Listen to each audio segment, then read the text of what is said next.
episódio do projeto Tribunal do Júri.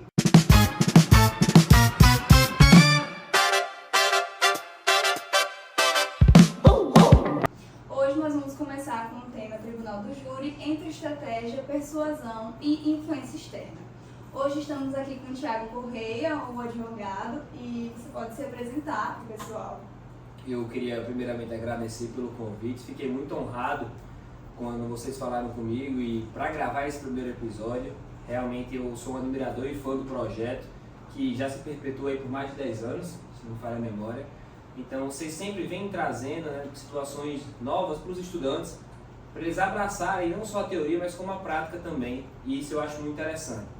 Então fico muito feliz, sou um jovem advogado, estou bem próximo sempre desses projetos que admiro muito, e para mim é muito interessante.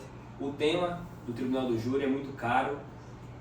Eu sou uma pessoa que sempre prezei por ter uma técnica maior, não só ir para o plenário como se fosse lá tudo ou nada, sendo pelo que eu vi aqui, pelo que já foi me passado, as perguntas, para ser só um contador de histórias. Eu acho que o Tribunal do Júri não é só isso.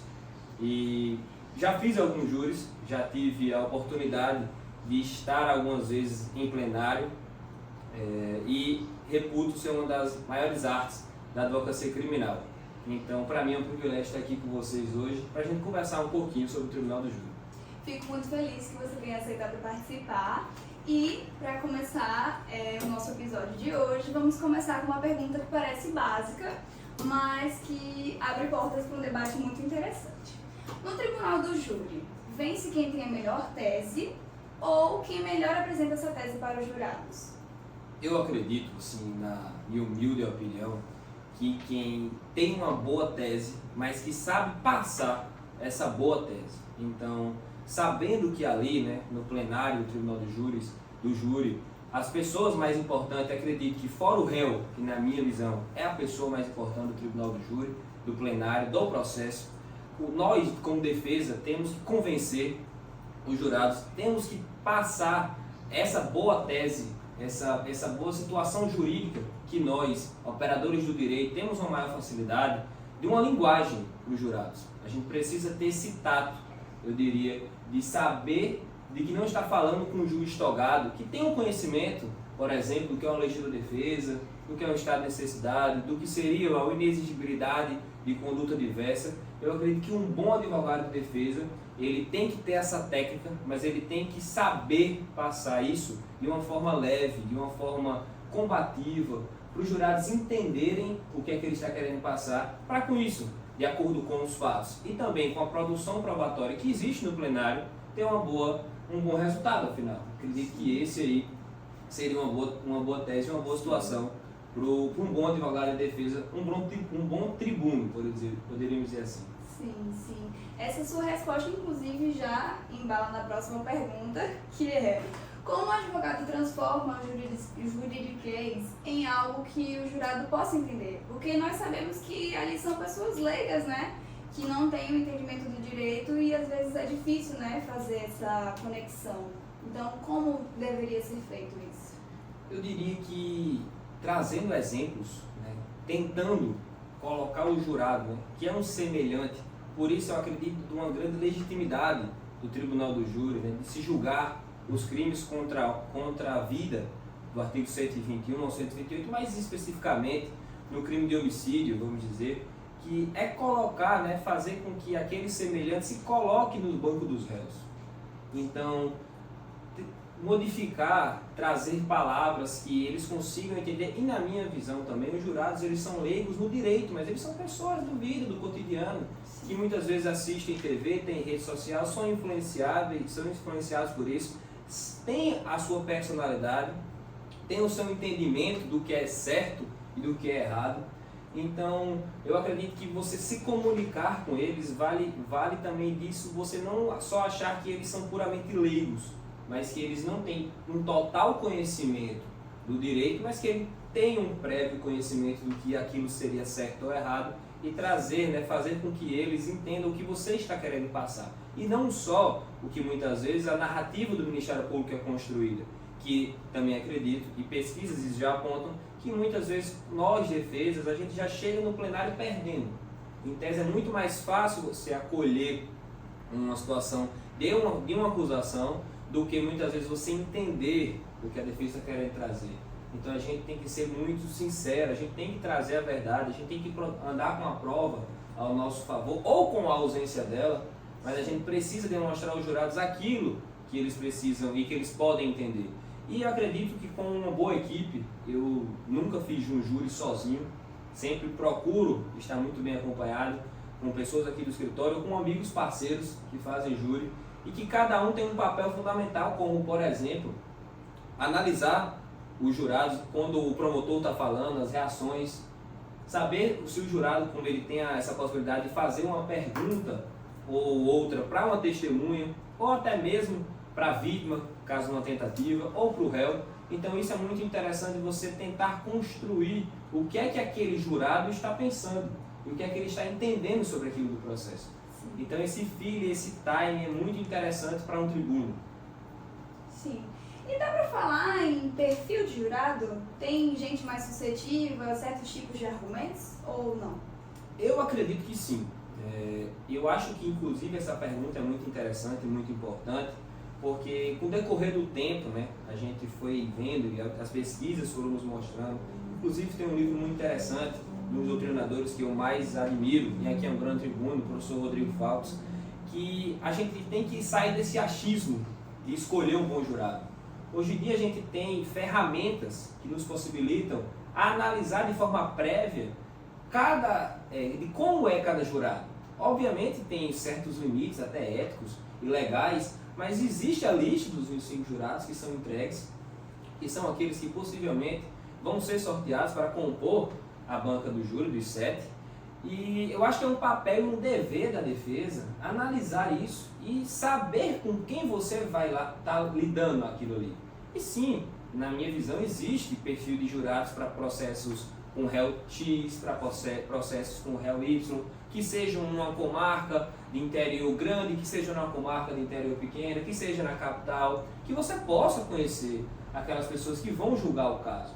Porque é exatamente o que a gente necessita, é conhecer os nossos julgadores que estão ali. Então eu acredito que sim, existe o perfil do jurado, e acredito ser um ponto muito importante da defesa, porque, por exemplo, no plano prático, nós, poderia dar um exemplo aqui, que devem ter ouvido falar dos famosos jurados profissionais. O que seria isso? Seriam pessoas que na lista do começo do ano, ou do final do ano, enfim, são sorteadas e ficam basicamente quase que 6 meses sendo jurados. Então, quando você vai para, quando aquela pessoa vai para o primeiro júri, ela pode até ser uma situação desconhecida, que não tem um conhecimento sobre o tribunal do júri, sobre o processo, sobre o juiz, sobre o promotor, mas eu digo muito ainda que a defesa às vezes começa perdendo muitas vezes. Quando você vai fazer um júri, por exemplo aqui na comarca de Natal, que já temos um grande promotor e que faz um grande trabalho e que sempre está lá com aqueles mesmos jurados, que já conhece, vamos supor, o perfil daqueles jurados, você, defesa, tem que tentar equiparar para ter uma paridade de armas e tentar também conhecer aqueles jurados, fazer um trabalho prévio daquilo. E na minha visão também, não adianta você querer ser um advogado, de querer chutar a porta, de querer ser o bichão ou até mesmo botar o seu ego na frente do processo, e como eu disse, o réu e o processo são muito mais importantes que o advogado. E tratar o promotor com respeito, tratar o juiz com respeito, tratar os jurados com respeito, não querer ser melhor do que ninguém e saber que você está pisando ali para fazer o seu trabalho. Obviamente, sendo respeitado todas as suas prerrogativas e os seus direitos, mas para isso você também precisa respeitar, não só os jurados, como o promotor e o juiz. Certo. O que mais pesa na hora de convencer? A prova técnica, a emoção ou a forma como a história é contada? Assim, eu acho que é um pouco de cada, mas o que você acha que é mais relevante nesse momento? Eu acredito que o tribunal do júri é exatamente e especificamente feito para ser julgados por pessoas. Porque eu acredito que todos nós não julgamos só com a razão. Sim. Eu acredito que a prova técnica ou a ausência dela, a até porque quem tem o ônus de provar algo não somos nós, defesa, e sim o Ministério Público, é uma situação e um ponto muito importante, até porque existe a produção probatória no plenário. Então o jurado ele fica atento àquela prova, mas eu acho que o tribunal do júri não é só isso, não é só a prova, ela também tem uma emoção, ela também tem essa forma de o jurado conseguir se colocar no lugar do réu, saber se fosse eu agiria dessa mesma forma, agiria de outra forma, será que realmente é isso que a narrativa da acusação está querendo nos trazer? Será que não é? Saber mexer com isso tudo, eu acredito que seja um ponto importantíssimo, mas dissociar da prova técnica, daquela que foi produzida em plenário como uma testemunha, um laudo, um vídeo, é muito difícil.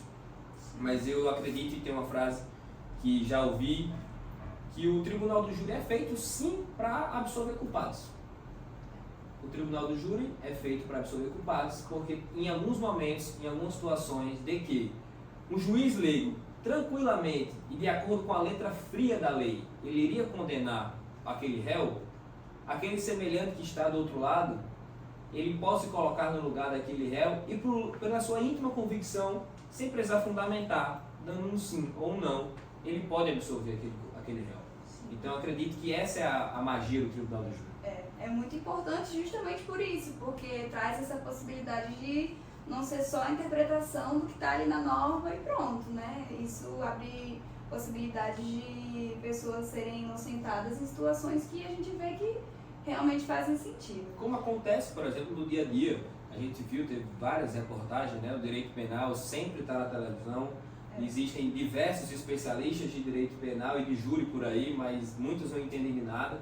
Mas a gente vê muitas vezes, como por exemplo aquele caso de que um filho, se eu não me engano, estava assistindo o júri da pessoa que matou o pai, se levantou, foi e matou essa pessoa. Sim. E o tribunal do júri absolveu ele. Certamente teria mais uma chance, se fosse um juiz togado, condená-lo. Mas o jurado ele tem essa possibilidade. Essa humanidade, trazer uma humanidade para o caso concreto, isso é muito importante. Isso é muito importante.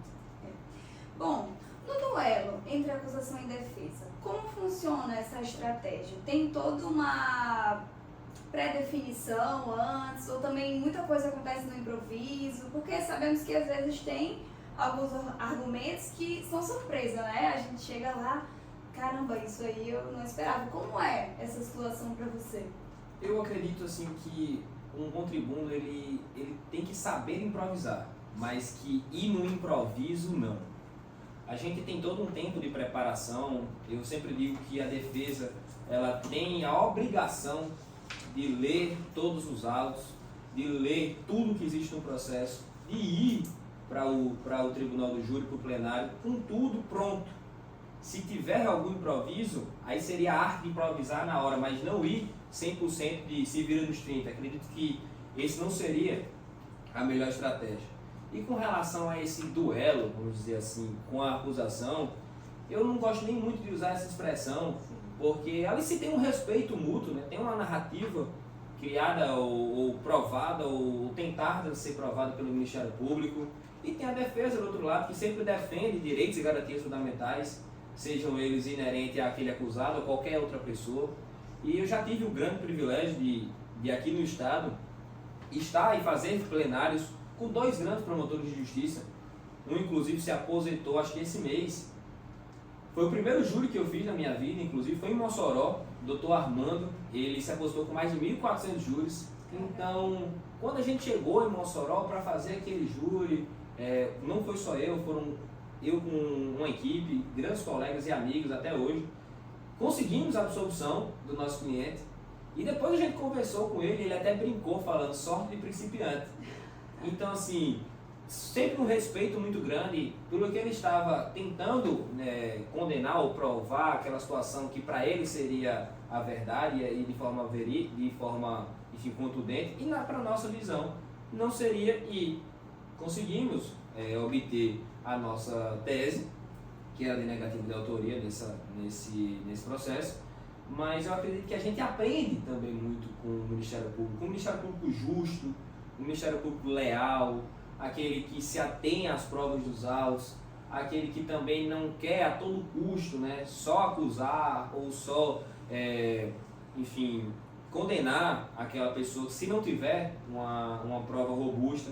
Temos um grande promotor de justiça que é muito bem lembrado sempre, já deu aula para vocês por muitas vezes, não só o doutor Augusto, que faz o plenário, que já me ensinou muito, como aos meus colegas, como o doutor Adriano Maldini, doutor Fábio, que sempre estivemos para assisti-lo e aprender com ele, mas esse respeito, essa lealdade de um Ministério Público realmente fiel às provas, como um grande outro promotor de justiça, o doutor Luiz Eduardo, que é professor da UNE, Luiz Eduardo Marinho, que, enfim, para mim são pessoas brilhantes, que não só fazem um bom papel como Ministério Público, mas ajudam a defesa e respeitam a defesa, para que a defesa também faça o seu papel. Cada um tem o seu papel. Nós também, na maioria das vezes, nos apegamos, obviamente, às provas dos autos. Não adianta sustentar o insustentável. Eu sempre, quando a gente vai se preparar para um plenário do Tribunal do Júri, não adianta você ir contra uma situação que não vai passar credibilidade para ninguém. E o que a gente mais necessita, muitas vezes no plenário, é de uma credibilidade, é de uma postura, é de trazer uma verdade, ou conseguir desconstruir a narrativa do Ministério Público, mas sempre baseado em situações fáticas, concretas, reais. Sim. Inclusive, eu queria fazer uma pergunta que não está no roteiro, mas que eu acredito que é um questionamento de muitos estudantes. Como é essa questão da preparação psicológica para entrar pela primeira vez no Tribunal do Júri? Como você se sentiu? Como você se preparou para esse momento? A primeira vez é sempre um desconhecido, né? E o mundo do desconhecido, não porque você não sabe o que é aquilo ali que vai acontecer, mas porque você nunca fez. Eu sempre digo que é muito importante assistir muitos júris. Estar ali sentado, o júri é público, na maioria das vezes é aberto, então você ir, sentar, assistir, saber como é a ordem, isso já ajuda muito, né? Você se familiarizar com aquele processo, com aquela situação, isso lhe ajuda quando você vai entrar. Obviamente, o primeiro é um nervosismo muito grande. Eu não fiz só, eu fiz junto com o Dr. Samuel, Dr. Rubens e Dr. Tiago Prachedes. A gente fez esse júri juntos, a gente conseguiu lograr isso, como eu já tinha dito, mas o mais importante é a preparação. Já que você nunca fez, já que você nunca teve ali para o debate, né, para fazer as perguntas, se parece um pouco com a audiência de instrução, né? A primeira vítima, depois das testemunhas de acusação, depois das testemunhas de defesa, depois do interrogatório do réu, isso se assemelha muito a uma audiência de instrução. Mas depois, quando vem o debate, depois que o Ministério Público tem a palavra, depois que é dada a palavra à defesa, por 1h30, você tem que estar preparado. E com certeza, no decorrer do caminho, cada vez mais você vai estudando um pouco mais, você vai melhorando aquilo outro, você vai errando num júri, vai acertando no outro, e assim vai. A prática, né, leva à perfeição.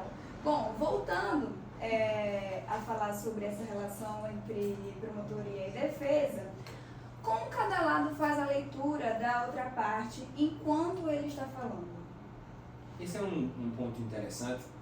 Conhecer o promotor, né, conhecer a pessoa que você vai lidar ali, ter possíveis embates, é muito interessante e importante também. Mas fazer essa leitura, fazer os apontamentos, anotar, se preciso for fazer uma parte numa hora correta, e não uma parte só para querer desqualificar o promotor ou querer brigar. Não, acredito que isso não seja um ponto necessário e correto de se fazer de uma boa defesa. Pode ser até olhado com os maus olhos aqueles que vão julgar, que são jurados. Então, analisar o que o promotor está falando, inclusive se ele está sendo leal à prova dos autos. Se ele está realmente, ou ele está querendo fazer uma acusação basicamente na pessoa do acusado. É muito comum, vamos dizer assim, um processo ser frágil, um processo ser falho, e o Ministério Público ele querer se apegar à pessoa do réu, e não ao fato. Sim. Mas isso não importa naquele momento, não estamos julgando a pessoa, estamos julgando o fato. Então a defesa ela tem que estar atenta a esses detalhes, ela tem que conhecer o processo, porque ali pode ser o momento de você ganhar um jurado, de você ganhar aquele processo naquele momento, até que o próprio Ministério Público está falando que constitucionalmente é nos assegurar da palavra por último. A defesa sempre fala por último, então ela tem que estar muito atenta para que o Ministério Público esteja falando e o que ele vai falar. Então, no fim das contas, o advogado tem que ter muita base do direito, né? Tem que entender muito do assunto e do caso concreto para poder desenvolver esse trabalho, né? Com certeza, porque eu acredito que várias teses do tribunal do júri que você leve ao plenário, que seja construída, se você atuar desde o inquérito policial, como é um procedimento especial, na primeira fase do juiz de admissibilidade, e que se esse réu for levado à pronúncia, já tenha-se uma construção defensiva sólida, que não seja uma coisa solta, né? Que falte uma credibilidade, que você saiba o que você vai fazer no plenário. E para se construir isso, precisa saber um pouco do que você está fazendo. A gente às vezes fala que matar alguém só é crime se for um fato típico, ilícito e culpável. E para ser um fato típico, a gente tem que saber que existe a conduta, o nexo e o resultado, a tipicidade, formal ou material, se for dolo ou culpa. Se passou de típico, a gente tem que ver se é ilícito, se não tem nenhuma cláusula de escondendo dele tudo, se matou, mas agiu em legítima defesa ou não. Ou se além disso ser fato típico e ilícito, tem que saber se é culpável, se aquele réu, seria exigível daquele réu aquela conduta. Então eu acredito que tem uma boa bagagem teórica, acadêmica, e não só isso, hoje em dia, uma interdisciplinariedade com o direito. Já vi algumas pesquisas, até as próprias pesquisas de jurados, de como se portar ali com a psicologia jurídica, com o entendimento de que o júri é mais do que direito. Sim. Eu acredito que o tribuno com uma experiência de vida, uma experiência de literatura, sabendo falar ali com jurados, que muitas vezes, como a gente falou, não entendem só de direito, mas você consegue chegar nesses jurados de outra forma. Eu acredito que um tribuno completo, ele vai além do direito. Com certeza, isso é muito importante. Bom, agora vamos falar de um assunto meio polêmico, que é a influência da mídia no tribunal do júri. Inclusive, eu fui em um evento recentemente e teve até um princípio de briga ali entre uma jornalista que está cursando direito e ela ficou bem irritada com o fato dos profissionais do direito terem falado sobre isso. Mas eu queria saber, um jurado ele consegue ser imparcial diante do cenário que a gente vive hoje de tudo estar nas redes sociais? Eu acredito que não. E eu também acredito que ninguém é imparcial. Eu acredito que todo ninguém mundo tem suas seja crenças, imparcial. Eu acredito que todo mundo seja parcial, mas tem que saber dosar o limite da parcialidade. No momento de um tribunal do júri em que processos vão à mídia, vão à TV, vão às redes sociais, com certeza o jurado ele já chega com uma pré-definição. Ele já chega com um conceito prévio daquilo que vai ser passado. E infelizmente isso é ruim. E a defesa ela tem que saber lidar com essa situação.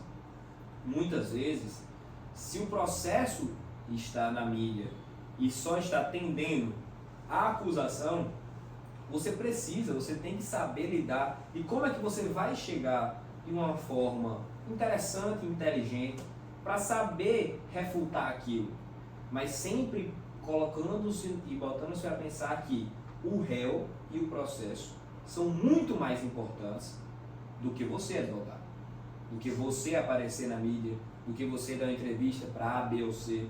Então você tem que estudar se aquilo vale a pena. Óbvio, se aquilo vale a pena, você sabe que está repercutindo um efeito ruim para a sociedade, que possivelmente vai ser um jurado, vai conversar com um jurado antes, enfim, que vai ser alguém que está vendo aquilo na televisão, você precisa trabalhar bem essa estratégia. Mas você precisa saber que isso tem que valer a pena para o processo, e não para você, para o seu ego, e sempre para o réu, para o resultado do processo. O que é que você vai atingir com aquilo? Sim, com certeza. Bom, como defesa e acusação se posicionam quando o caso já está na boca do povo? Que tipo de estratégia pode ser adotada? Eu já ouvi falar eu ouvi um advogado falando que uma das estratégias que ele usava era tentar aumentar os dias do tribunal do júri, né, para fazer com que o jurado esqueça o máximo possível do que ele viu antes, né, influenciado pelo povo. Cada caso é um caso, como por exemplo, isso que você falou de aumentar os dias do júri. Eu acredito que muito tempo fica cansativo. Sim. É óbvio que tem processos, se eu não me engano, o processo da Boate Kiss durou 10 dias de plenário. Imagina o jurado 10 dias fora de casa, 10 dias incomunicado. Confinado. Então, assim, será que é interessante essa estratégia? Existe também a possibilidade do desaforamento, né? Se aquilo repercute numa situação, vamos supor, de uma cidade, ela pode ser transferida para outra cidade se a defesa conseguir demonstrar um prejuízo daquele julgamento naquela cidade. Então, existem estratégias legais também para tentar lidar. Agora, um caso nacional, um caso que está no Jornal Nacional, enfim, qualquer veículo de comunicação, de uma rede social, de um blog maior, que vai atingir, aí a defesa precisa saber lidar com isso, precisa saber o momento inteligente de, se preciso for, também ir às mídias sociais e usar isso de uma forma boa pro processo, pro caso. Sim, eu escutei falar isso também, que às vezes é interessante você também ir à mídia e falar a perspectiva do acusado também, né? Tentar colocar uma balança, né? Porque, como eu falei, acredito que é muito mais fácil. Vivemos num país muito violento, vivemos numa situação, até num estado que tem muitas mortes, tem muitos homicídios, então apontar o dedo e falar que foi aquela pessoa sempre cola, vamos dizer assim. É sempre o caminho mais fácil. As pessoas sempre olham e falam culpado, não querem nem saber como foi, o que aconteceu. Na realidade, na teoria, existe o princípio da presunção de inocência. Mas as pessoas ignoram. Mas na prática eu acredito que isso é totalmente ao contrário. A gente muitas vezes precisa provar que não foi aquele réu. E infelizmente são situações que a defesa tem que passar e tem que lidar com sabedoria. Sim, com certeza. Bom, vou fazer 3 perguntas mais provocativas e diretas e aí você me dá a resposta. Bom, no júri, a emoção pesa mais do que a prova? Eu acredito que elas têm que andar lado a lado. Só a emoção, eu acredito que você pode ser desconstruído. Um bom promotor que saiba lidar também com as palavras e com o jogo a ser jogado ali no plenário, só isso fica fraco. Como eu lhe falei, a gente não precisa dessa prova. Quem precisa muitas vezes da prova é a acusação no plano acadêmico, teórico. No plano prático, às vezes, a gente precisa produzir essa prova ou desconstruir essa prova. Então, aliar a razão, que seria a prova, com uma boa emoção, uma eloquência, saber transmitir aquilo, eu acredito que pode ser um match perfeito ali para a situação do plenário. Só que um dissociado do outro tem brecha para uma boa acusação ela vir e lhe destruir, vamos dizer assim. Sim, então o caminho é o equilíbrio. Sim. Bom, o tribunal do júri julga fatos ou julga narrativas? Na verdade, eu acredito que a tentativa de se trazer uma verdade real para o processo por parte da Polícia Investigativa, né, da Polícia Civil, do próprio Ministério Público, é uma tentativa de trazer ao processo o que realmente aconteceu. E muitas vezes a gente vê que não consegue trazer a verdade, entre aspas, real ao processo, aos autos. Então, eu acredito ali que se julga uma narrativa, que muitas vezes a palavra poderia não ser essa, mas criada pela acusação, pelas provas, pelo inquérito policial que foi realizado, e traz uma narrativa da defesa, muitas vezes também evidenciada em provas, em testemunhas, que vão ou destruir ou contestar a narrativa de uma acusação, que pode ser falha ou não, ou também criar uma narrativa com base em provas e evidências defensivamente, de forma defensiva. Porque muitas vezes é muito difícil, já li alguns processos de júri, mesmo que tente a Polícia Civil, mesmo que tente o Ministério Público trazer 100% do que aconteceu, você depende de testemunhas que existem as falsas memórias, você depende de se a vítima está viva ou não, para ser uma pessoa a mais que venha a falar se a vítima vai falar a verdade ou não, que ela não tem o dever de falar a verdade. Quais provas foram produzidas, se tinha uma filmagem de um comércio, vamos dizer, se tinha fotos, se tinha uma herb, se tinha uma localização, se não tinha. Então isso depende muito, até das provas que foram produzidas no inquérito, no processo. Mas eu acredito que o essencial seria julgar os fatos, mas o real é que realmente tem-se uma narrativa de acusação e uma narrativa de defesa. Sim, e acaba que o jurado Decide com base nisso. Bom, a influência da mídia ameaça de verdade a soberania dos vereditos? Eu acredito que para o jurado que julga com a sua íntima convicção, que não precisa fundamentar, e que até uma crítica feita por muitos doutrinadores no sistema do Tribunal do Júri do Brasil, que o 4-3 ele não é além da dúvida razoável, ou seja, você pode ter uma condenação mesmo com 3 pessoas favoráveis à defesa e apenas uma a mais que seria desfavorável. Então, será que isso seria uma dúvida razoável? Sim ou não? Ou seria o mais adequado o sistema, vamos supor, norte-americano, que são 12 jurados e que eles têm que entrar num consenso? Isso aí fica um debate. Mas eu acredito que com certeza influencia e muito na decisão dos jurados.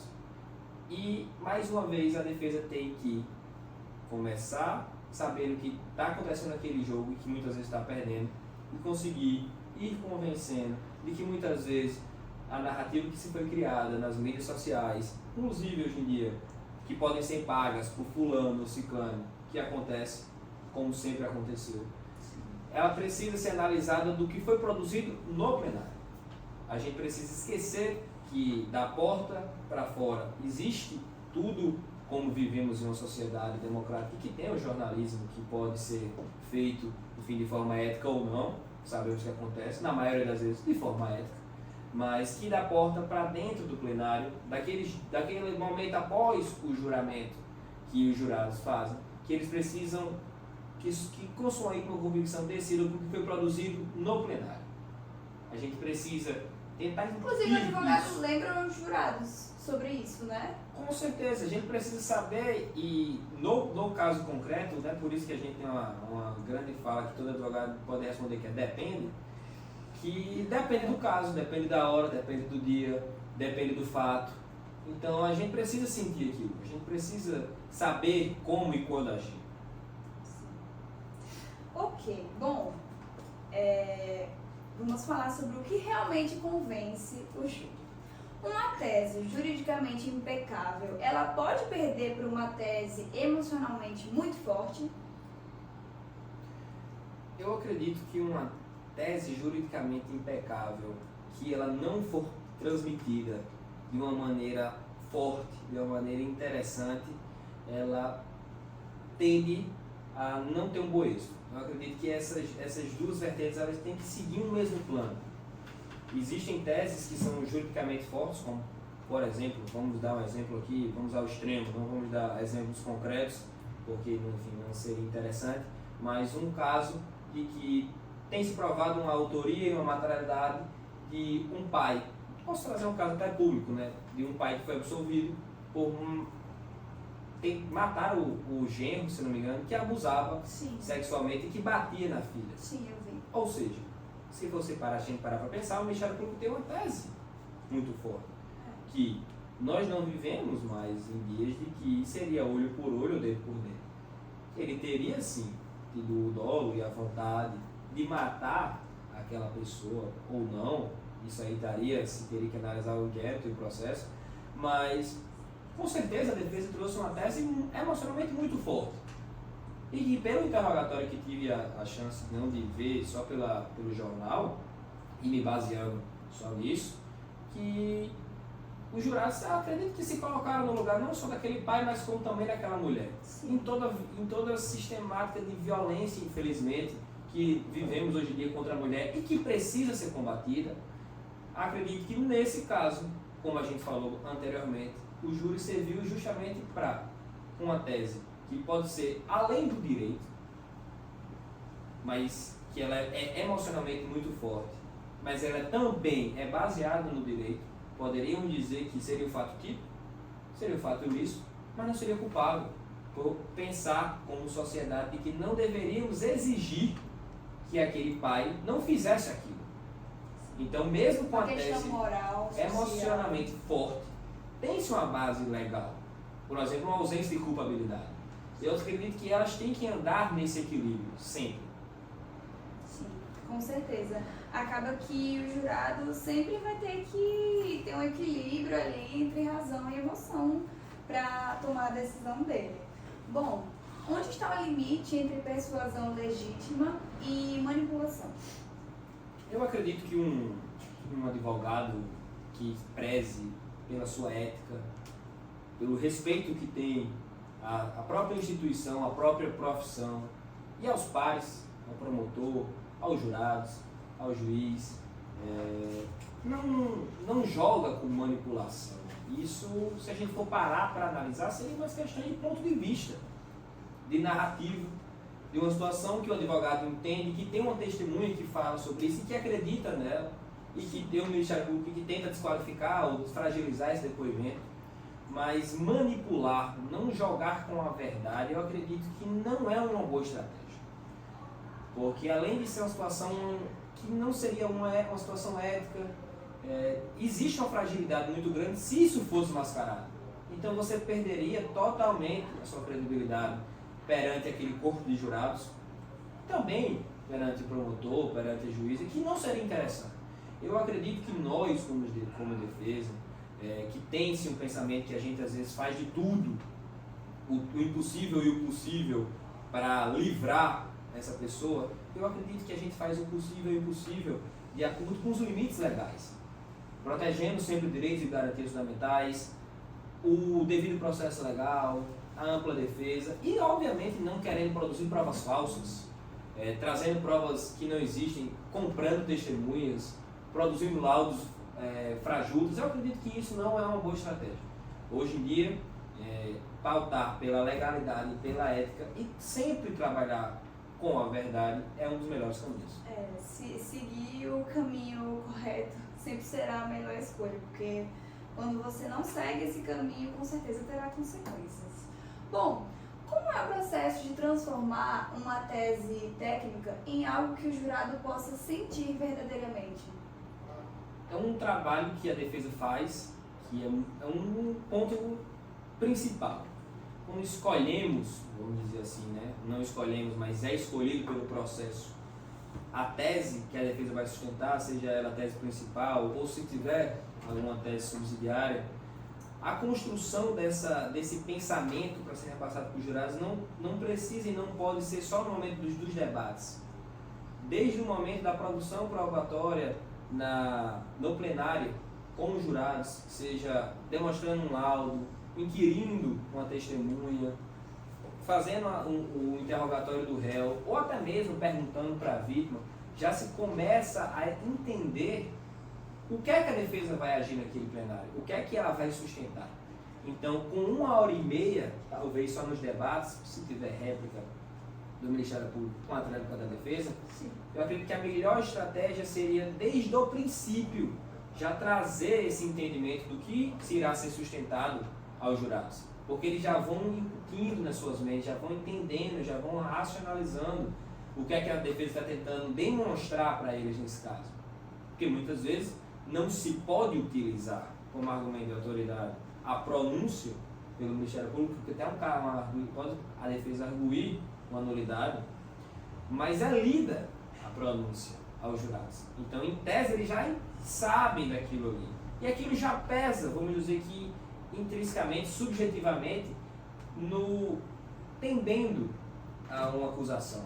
E a gente precisa, eu acredito que a gente entra perdendo.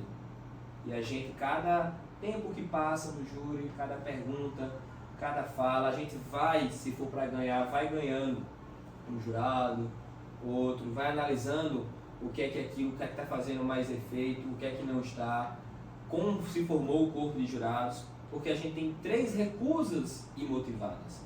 No universo que são 25 jurados, são sorteados, nós analisamos qual seria o melhor corpo de jurados, só temos 3 recusas imotivadas. Então, muitas vezes a gente tenta conduzir para uma situação, mas que ela não acontece, você precisa se adequar e se moldar com relação a isso. Então, eu acredito que desde o princípio, a defesa precisa demonstrar aquilo que ela quer trazer. Sim. Quando se está durante o tribunal do júri, vocês também analisam as reações do jurado e, com base nisso, podem trazer certos argumentos ou não trazer outros, ou não se presta tanta atenção nessa reação deles? Não, com certeza se presta atenção. O corpo ele fala, mesmo que os jurados eles não possam se comunicar, eles não possam falar, mas o nosso corpo ele não mente. Até que eu digo que nós como defesa, acusação também, precisamos sempre estar com uma boa postura, né? Estar articulando ali, tentando convencer. Então os jurados eles também falam, não expressam verbalmente, mas pela sua linguagem corporal. Então sempre é interessante alguém que está na bancada defensiva ficar responsável por essa situação, por essa análise. Do que é que se o promotor está falando uma situação e alguém balança a cabeça, ou alguém concorda, ou alguém faz uma cara assim, ou faz uma... Enfim, é muito importante essa análise, até para quando a gente for também sustentar, ficar prestando atenção nas expressões agora que está fazendo. Se o jurado está cansado, se é melhor você falar muito agora, ou se é melhor você falar pouco, se eles já não aguentam mais, vamos estar ali, ou se eles ainda estão tranquilos, estão leves, se teve um almoço, se a gente voltou do almoço, se eles estão com mais então, sono. Tudo influencia. Então, assim, tudo no júri tem uma certa... É tudo único. Porque são muitos fatores, né, que influenciam na decisão final. A cabeça do jurado, como aquilo foi apresentado, se o que vai ganhar é a razão, a emoção, ou vai ser um misto dos dois, é bem complexo. Para você, quem é que domina melhor o plenário? Quem cita doutrina e jurisprudência ou quem realmente consegue fazer uma conexão humana com os jurados? Eu acredito que só doutrina e jurisprudência ela não ganha júri. Como a gente estava falando. Doutrina e jurisprudência seriam mais adequadas às situações de juízes togados, de pessoas que têm o conhecimento do direito, que precisam saber daquilo. Então, conexões humanas, não só o direito, mas além do direito, situações de vida, situações pessoais que podem impactar um jurado, até mesmo do caso concreto, são muito importantes. Citar doutrina, o que a URI fala sobre dolo, ou o que o professor Rodrigo Falcos fala sobre classificação, não vai surtir um efeito prático que você queira. Ou citar que o tribunal X ou Y já decidiu sobre isso, ou que isso seria uma nulidade ou não, a nulidade se teria que constar em ata, e não com um argumento de autoridade citar uma jurisprudência ou uma doutrina para os jurados. Acredito que seria mais interessante realmente nesse aspecto dessa pergunta, não fugir do direito, mas trazer esse direito para uma linguagem humana e racional, mas emocional para transmitir para os jurados, que não vão querer ficar ouvindo sobre doutrina e jurisprudência. Pois é, com certeza. Até a gente na faculdade mesmo às vezes fica aquela coisa cansativa. Imagine um jurado que não é desse meio do direito. Bom, para encerrar o nosso episódio de hoje, vamos para a pergunta final, que é: no tribunal, vence o melhor jurista ou o melhor contador de histórias? No início você falou um pouco sobre isso, mas quero saber agora a sua resposta. Eu acredito que um bom jurista ele é um bom contador de histórias, mas um só contador de histórias sem uma técnica, sem uma especialidade do que está falando, sobre estudar penal, estudar processo penal, estudar o processo do tribunal do júri, ser um especialista na área, e eu acredito que a junção dos dois, eu diria que um bom jurista técnico que sabe contar uma história será um grande tribuno. Já tive a oportunidade de conversar com um tribuno que acredito ser, hoje em dia, né, ele é um dos melhores, ele é bem polêmico, mas eu acredito que ele é muito bom, o Dr. André Bartoli, que ele não é só aquele grande contador de histórias, ele sabe muito de direito, ele entende muito do que ele está falando, ele tem uma experiência de vida muito boa, muito bacana, mas ele estudou muito para ser aquilo. Não é só chegar e se virar nos 30. Eu já tive a oportunidade de estudar um processo com ele, ele estuda e se dedica inteiramente aos processos. Como também já tive uma grande oportunidade de ir em Brasília, um amigo, defensor público, Dr. Tiago Almeida, que me ensinou muito do júri que a gente estava lá e me ensinou que existe a técnica no tribunal do júri. Não é ser só um bom orador, não é ser só conseguir convencer as pessoas, mas eu acho que é isso e mais um pouco. Você, obviamente, também precisa dessa facilidade de comunicação, dessa boa oratória, desse bom convencimento. É um jurista. Mas a técnica, e cada vez mais hoje em dia, que nós precisamos nos atualizar, que existem novas formas de adquirir conhecimento, de que existem grandes promotores de justiça, bons adversários na tribuna, você precisa estar preparado. Você precisa estar preparado tecnicamente para enfrentá-los. Sim, sim. Muito obrigada pela sua participação. Eu achei que você trouxe conhecimentos riquíssimos sobre o Tribunal do Júri. Nós do Projeto Tribunal do Júri agradecemos muito, muito por você ter aceitado participar do nosso primeiro episódio. E quem sabe você não volta para mais um episódio para a gente conversar sobre mais algum tema interessante sobre o Tribunal do Júri. Eu que agradeço ao convite de vocês. Fiquei muito feliz realmente de receber o convite, de recebê-los aqui no escritório, de participar do primeiro podcast do Tribunal do Júri e que venha o júri simulado de vocês e que venham as capacitações. E um prazer sempre contar com todos do PTJ. Um forte abraço e sempre que precisar estaremos aqui. Obrigada.